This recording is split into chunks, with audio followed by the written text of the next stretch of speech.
Hi everyone, welcome back to my channel, or welcome if you are new. Today I'm going to be unhauling some books.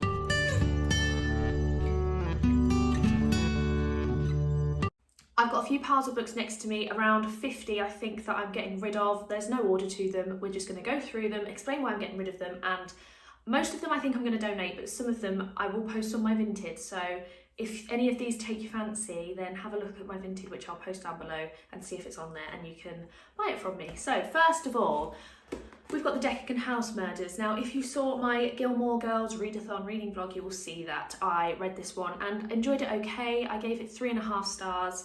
It's not really one that I think I will revisit. I liked it enough, but yeah, I think someone else can get some enjoyment out of this one. So this one is going to go. Next up, we have got The End of Her by Shari Lapina, which I'm really disappointed to say that I didn't enjoy. I read The Couple Next Door by Shari Lapina earlier this year and really enjoyed it. I gave that 4.5 stars, thought it was great. This one fell flat for me. I rated it 2 stars in the end, and I can't remember much about it, to be honest. It follows a husband and wife. The husband's ex-wife passed away. Someone's come to their town saying she was murdered by the husband. That is it. Couldn't tell you anything else. That's the basic synopsis of this book, and that's all I can remember. So this one is going as well. Next up, we have got 99% Mine by Sally Thorne. Again, if you watched my Gilmore Girls readathon reading vlog, you will know that I really didn't like this book. Gave this one 2 stars, really disliked the main character, really didn't like the dialogue, and yeah, to me this was just bad, especially in comparison to her other books, which I have really enjoyed. This one did not live up to those, so it's going. Next up, I feel like this one's a really popular one, The Castaways by Lucy Clark. I DNF'd this one because I could not abide the writing style. I really didn't enjoy it. I thought the plot and the actual overall premise was really good. However, the writing style just was not for me. I didn't get on with it, so that's a massive deal breaker for me. If I don't like the writing, I can't carry on with it. So that's why I'm getting rid of this one. But I wouldn't say to let that put you off, because I think a lot of people love this book. It's one that I was really anticipating actually, which is why I'm really disappointed that I didn't like it. Well, DNF'd it. But yeah, unfortunately this one was a DNF for me. Next up, we've got another well-loved book. This one is The Flat Share by Beth O'Leary. This one's a bit of a gross copy actually. It's a bit dusty. I think this one's been left the longest out of all these books. I really want to like Beth O'Leary because I think she is just the ultimate cozy vibe author. I liked certain aspects of this one. I rated this one 3 stars. I just didn't really appreciate the communication between our main characters. I think because the premise of this is that they're not a couple, this man and woman, they are sharing a flat. One of them works nights, one of them works in the day, so they never actually see each other. They're sharing a bed, but never at the same time. And the way they communicate is through post-it notes left around the flat. And I feel like with that, you don't get much feeling, you don't get much emotion. And so I couldn't really see the chemistry. And that's what let this one down for me. But yeah, I have got plenty of other Beth O'Leary books. I say plenty of other, I've got 2 others. I've got The Switch and The Road Trip, which I'm definitely willing to give a go. I really think I'll like The Switch, that appeals to me, and I want to get to that pretty soon. But yeah, this one was a bit of a miss, unfortunately, but definitely going to give Beth O'Leary another go. Next up, we've got another pretty forgettable book. This one is The Truth About Keeping Secrets by Savannah Brown. This one is a YA mystery thriller that I can't really tell you anything about. I can't remember it at all. I rate this one 2 stars, that's what I do remember. I went through a bit of a YA mystery thriller phase probably 2 years ago, and then decided to put every YA mystery thriller I could find on my wish list, and kind of ended up not liking them by the end of it. And this one was one of them that led to that. This one was just, I remember it being boring, and I remember not much happening, unfortunately. So yeah, this one is going to go. Next up, and don't hate me for this one, The Secret History by Donna Tartt. I wanted to love this one so bad, but I ended up DNFing it because I just didn't get on with the writing. It took me about 10 days to read 100 pages, and for me that just goes to show that I'm not enjoying the book. I ended up putting this one down and thought maybe I'd go back to it eventually, but I ended up seeing a spoiler for it, know exactly what happens, so now I don't feel like I need to read it. I've been told, so this one's going. It's a bit of a, well, not too battered, but not the best copy anyway, so I think I'm going to donate this one. Another one that infuriated me beyond belief is The Last Mrs Parish by Liv Constantine. Now, this one, I was liking it to begin with, but it was just going on and it felt like it was dragging, and I couldn't stand the main character or the wife, to be honest, that's in this book. I found them so annoying. There was a decent twist, I will say, so if you're looking for a pretty decent plot twist, then try this one, but overall it fell a bit flat for me and yeah, wasn't a huge fan.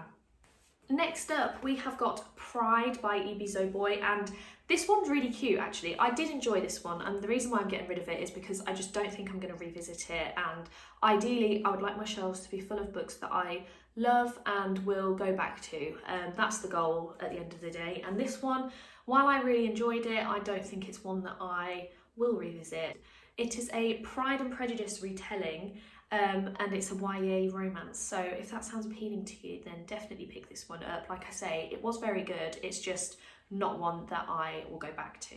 Next up, we've got this copy of The Green Mile by Stephen King. Only reason why I'm getting rid of this is because I have a bigger paperback version of this and I don't particularly enjoy reading mass market paperbacks. The cover that I got is exactly the same as this, it's just bigger, so this one I'm going to get rid of.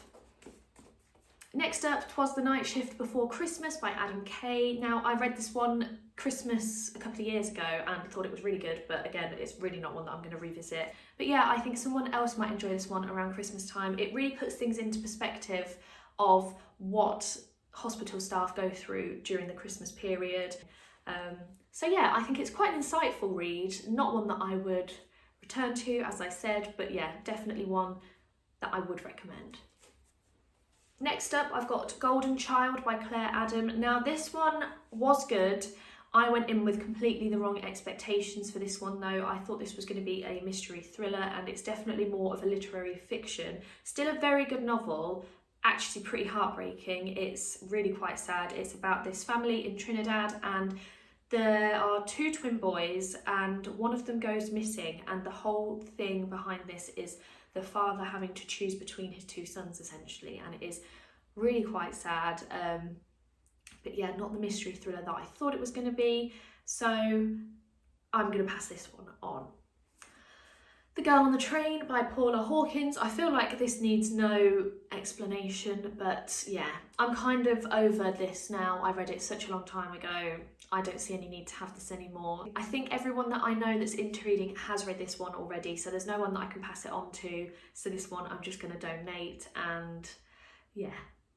It was fine, enjoyed it at the time, never going to read it again. Next up, we've got Girls Like Us by Randy Pink. Now, this one, again, is another YA that I don't think I'll read again, but was really good, really appreciated this. It's about these four girls who somehow or another are involved in teenage pregnancy. Now, they go to this home where teenage mothers go to carry out the rest of their pregnancy, and it's really important because it just goes to show that you can be from any background, you can have any upbringing and still end up in this situation, and the friendships that are formed in this were just completely lovely. They were wholesome and it was just interesting to read. I think teenage girls will really appreciate reading this and will definitely gain something from it, but like I said, it's not something that I will read again, so I'm going to pass this one on.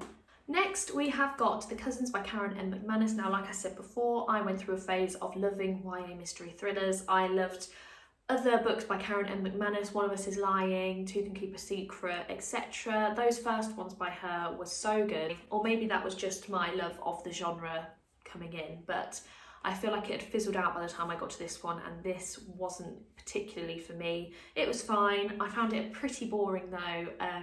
But yeah, teenagers love Karen M. McManus. She's super popular, so why not pass this one on to someone who's going to really enjoy it? Next up, we have got Paper Aeroplanes and Goose by Dawn O'Porter. Now, I absolutely love Dawn O'Porter. I love The Cows and So Lucky. They were both 5-star reads for me. Absolutely loved them. But these ones, these are her YA books. They follow these two best friends in school in the 90s. I think if you went to secondary school in the 90s, these could be really nostalgic for you, because I was reading parts out to my mum and asking her opinion about it, and she found it pretty funny. And she went to secondary school in the 90s, so I think it could be very nostalgic for some, But yeah, not for me. So these ones are gonna go. Next up, we have got When Life Gives You Mangoes by Corinne Getton. Again, another one that I really enjoyed. I just won't be rereading. It is a middle grade set in Jamaica, and we follow Clara, who is having trouble with her best friend, and this new girl comes from England, and we see their friendship blossom too. There is a mystery element to this book, which makes it pretty sad. Clara can't remember the previous summer, which is when her friendship with her best friend started to deteriorate, and we don't know why. This one was really cute, really wholesome, really enjoyed it, but yeah, I think someone else could benefit from reading this one more than I will keeping it, so that's why this one is going to go. Next up, we have got Moxie by Jennifer Matteo, and again, another one that I enjoyed perfectly fine, just won't be rereading. This is about a teenage girl, Viv, who starts a feminist magazine anonymously and passes it around the school. The school that she goes to is very traditional, doesn't like what's being published in this magazine, and it's very empowering, I would say, especially for teenage girls. So I would love for teenage girls to read this one, which is why I feel like I should pass this one on. Next up, we have got Lock Every Door by Riley Sager. Now, I am an anomaly when it comes to Riley Sager because most people love this book. This is most people's favourite Riley Sager, and this is my least favourite. And plot twist, I enjoyed Survive the Night. Most people hate it. I enjoyed it. It's not my favourite of his, but definitely up there. I really liked it. This one I found so predictable, and I just felt like it was dragging on and on and on. I was hoping that I would be wrong and my predictions would be incorrect, but they were not. So I read this one and I should have DNF'd it. Essentially, it's too predictable, knew exactly what was happening, didn't really enjoy it. So this one can go to a new home. Next, we've got The Two Lives of Lydia Bird. This one I've had for a really long time, and I was intrigued by the premise to begin with. That's obviously why I bought it, but as time's gone on, I've owned this one for quite a while, I've just been less and less interested in reading this one, so I think I may as well get rid of this one and make some space for a book that I'm actually going to enjoy. Next, we have got Most Likely by Sarah Watson, and this one, again, another one that I enjoyed perfectly fine, but just one that I won't reread. This one is about these four best friends who are in high school, and at the beginning of the book we find out that one of them has become the first president of the United States, and then we go back to I think it's their final year of high school, and yeah, we're just, as we're going, we're trying to guess which one it could be, and at one point you think it could be any of them, so there's not one obvious choice for this one. But yeah, very cute, very wholesome, again, just not one that I would consider rereading, so may as well pass this one on. Next up, we have got You Should See Me in a Crown by Leah Johnson. This one's not my favourite YA contemporary I've ever read, but people love this one. It is about this young black girl called Liz who wants to go to college but can't afford the particular college that she wants to go to, and their school, they're very obsessed with prom, and whoever gets prom queen gets a scholarship. So she goes for prom queen, where she meets the love interest Mac, who is another girl going for prom queen, and their romance is very cute, I'll give it that, but again, for me, it's not one that's completely memorable, so it's one that I'm perfectly happy to get rid of. Next one, simple one, To All the Boys I've Loved Before. I own another copy of this book, that's why I'm getting rid of this one, but I absolutely love this series, so yeah, no way I'd be getting rid of it completely, I just have another copy of it. Next up, we have got The Doll's House by MJ Arledge. Now, this one, I read the first book in this series, which I think is called Eeny Meeny, and enjoyed it perfectly fine. Nothing too memorable about it, but was a quick, easy thriller that was super fast paced, and so when I saw this one in the charity shop, I thought, may as well buy it. But now I've become less and less interested as time's gone on, and I think if I ever were to carry on with the series, I don't think I need to own the physical copy. I think I could just read the ebook or listen to the audiobook for this one and be perfectly satisfied, so this one is going. Next up, I'm going to talk about these two at the same time. We've got The Secret Santa and The Christmas Murder Game. I have realised that I think I'm a Christmas romance reader, not a Christmas thriller reader. Haven't read either of these, but have absolutely no interest in reading them at all. So that's why these ones are going to go. Pretty simple, just they don't interest me whatsoever. Next up, we have got another book that I read for the Gilmore Girls Readathon, which is Laura and Emma, and this one, I read it, I DNF'd it. This one was just too much telling, not enough showing, and it just wasn't detailed enough in my opinion. It was just going by too quickly. Nothing was really happening at all. And sometimes I can get behind stories that are character driven, but the characters weren't even developed well in this. So this one I didn't finish and have no plans to return to. So this one's going. Next, we have got A Lie for a Lie by Helena Hunting, and I'm annoyed that I DNF'd this one because I thought I was going to love it so much that I bought a physical copy. I usually would read these on my Kindle first. Any book like this, I would read it on my Kindle and then buy the physical copy if I enjoyed it. But this one, I was convinced that I was going to love it, ended up not really liking the writing style or the dialogue, so this one I am getting rid of, unfortunately, but I'm sure that someone would absolutely love this book. So many people do, so I'm hoping that this one goes to someone who can appreciate it more than me. Next, we have got The Devotion of Suspect X, and this is another one that I've really enjoyed, but I do find with certain mystery thrillers that there is not really much point in owning them after you've read them, because you are not going to have that element of surprise anymore. You know exactly what's happened. I think they're the hardest books to reread, in my opinion, because once you know the twist, I feel like that's what people go to these books for. So I don't really see the point in keeping a lot of them because I would very rarely reread them. So yeah, that's why I'm getting rid of this one. Next up, The Soulmate Equation by Christina Lauren. Now, I thought I was going to love this one. I have read The Unhoneymooners by Christina Lauren and loved it. Read it a couple of years ago, thought it was brilliant, gave that one 5 stars. So I was just assuming that they would be auto-buy for me, but unfortunately this one just fell flat. Again, can't remember much about it. Essentially, it is about a woman who donates her DNA to this app who will match her with her soulmate based on their DNA, and she ends up matching with the owner of the app. Yeah, can't remember much more, to be honest. Can't remember the romance, can't remember the characters.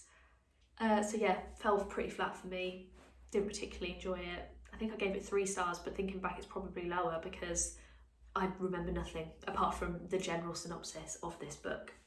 Next, I have got some Jenny Colgan books. Now, I was told to read Jenny Colgan if I wanted to read books that were like Gilmore Girls, and I've since found out that it's a certain series that is similar to Gilmore Girls rather than her as an author in general.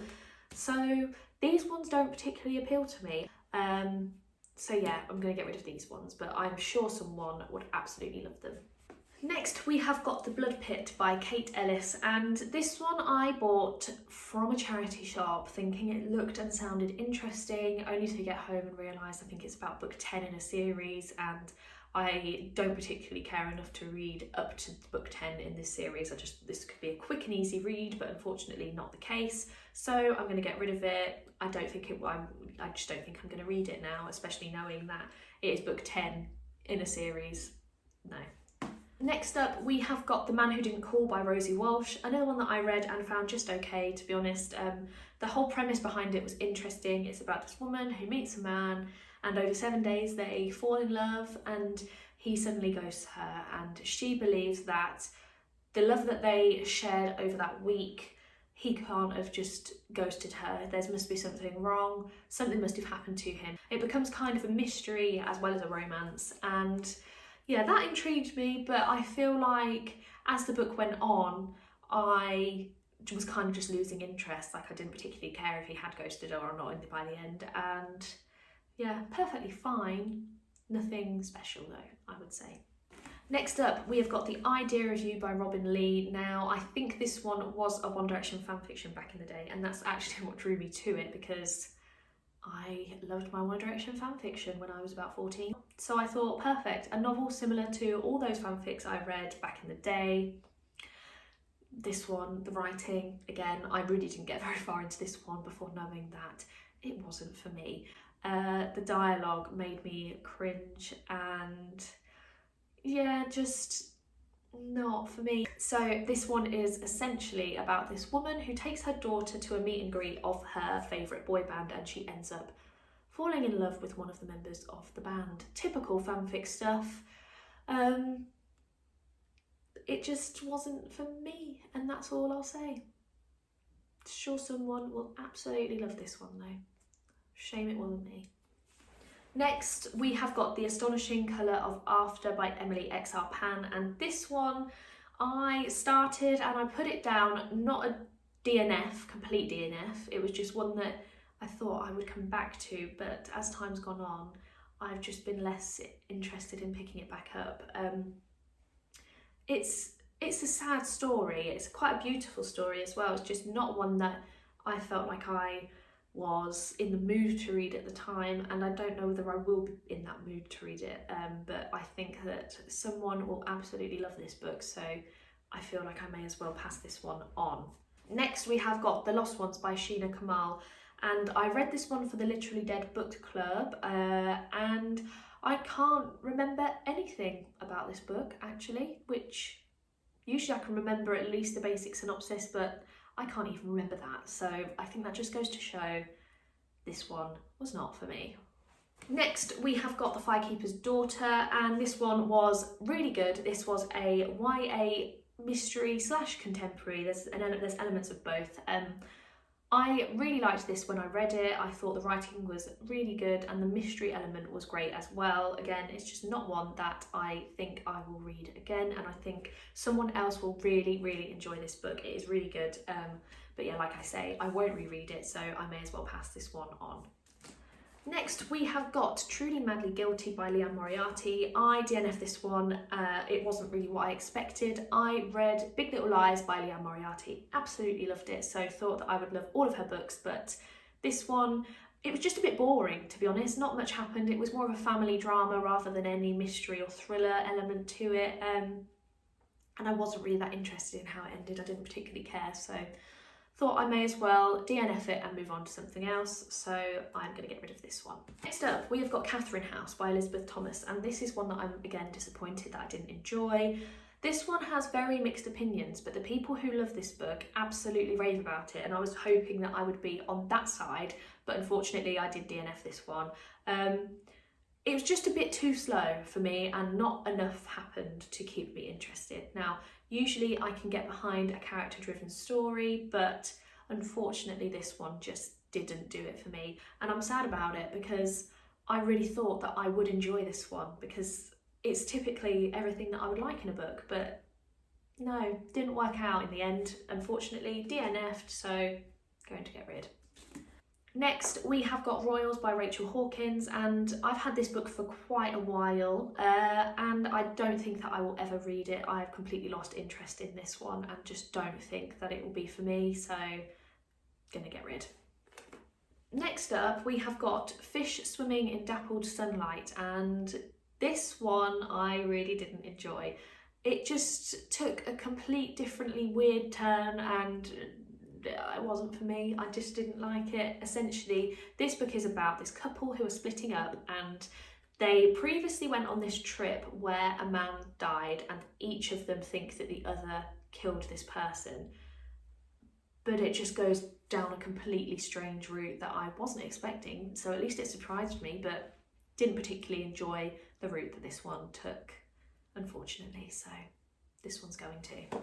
Next, we've got The Chain by Adrian McKinty. Now, this is another book that the premise of sounded right up my street, so I thought that I would absolutely love this one. And the first half had me completely hooked. It kind of lost me in the second half. So this book is essentially about this woman whose daughter gets kidnapped, and she receives a phone call to say that in order for her to get her daughter back, she's got to kidnap another child, and that child's parents have to kidnap another child. And so there is this complete chain going on, and you don't get your child back unless you kidnap another child and hope that the next parents do the same.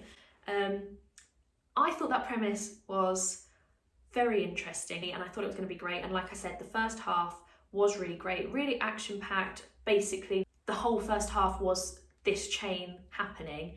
And then the second half isn't about the chain at all, and it kind of lost me and got a little bit boring. I didn't really like the reveal. I thought it was pretty lackluster, to be honest. But yeah, the first half of this I thought was amazing. So I was so disappointed that by the end, I think I only rated this one 3 stars, unfortunately. But yeah, definitely read it for that first half. Even if that's all you read, that first half was great. So yeah. Next, we have got The Murders of Molly Southbourne by, I don't know whether it's Taylor Thompson or Tade Thompson, I've heard both, but This one, it was good, again, just not one that I will revisit. It is about this girl called Molly who every time she bleeds, another clone of Molly comes to life and wants to kill her. So very interesting premise, but apart from that, like I've been saying previously in this video, not too memorable. I know there are other books in the series and I don't think that I will be reading those, so I think I may as well just get rid of this one. Next up, we have got The Alice Network by Kate Quinn, and this one is a chunky book. I liked this one fine, but I think it was just a bit too long for me. It's a historical fiction about these women who are spies, essentially. It was pretty interesting, but a bit too long, dragged a little bit. Definitely won't be rereading, so that's why I'm getting rid of this one. Next, we've got Kill Creek by Scott Thomas, and this is another one that I thought I was going to absolutely love, but ended up DNFing. I didn't like the writing in this. That being said, I really enjoyed the prologue, so I thought I was going to really enjoy it, but started to just get a bit boring, to be honest, as it was going on. Didn't particularly enjoy how certain characters were written, but I can kind of see why people like this one. Just wasn't for me, unfortunately. Next, we've got The Ivies by Alexa Dunn, and this one is another one with a pretty interesting premise, just one that I won't be rereading. This one is about this group of girls who are called the Ivies because they want to go to Ivy League colleges, and it ends up becoming deadly. All the YA drama that you would expect in a YA mystery thriller. Pretty enjoyable, but again, just not one that I will be revisiting. So this one can be passed on to someone who will enjoy it much more than I did. We've got The Girl with the Hazel Eyes by Callie Browning. Now, this one has been compared to The Seven Husbands of Evelyn Hugo, and I can see the comparison a little bit. I did like this book, but I found the pacing to be a bit off. This isn't a long book by any standard. This one is pretty short, but it took a while for me to get through because the pacing was kind of all over the place. I predicted the twist that was in this book, so didn't come as a surprise to me. But I do think people will really enjoy this one. So I think this one deserves to be read by more people, so I may as well pass this one on.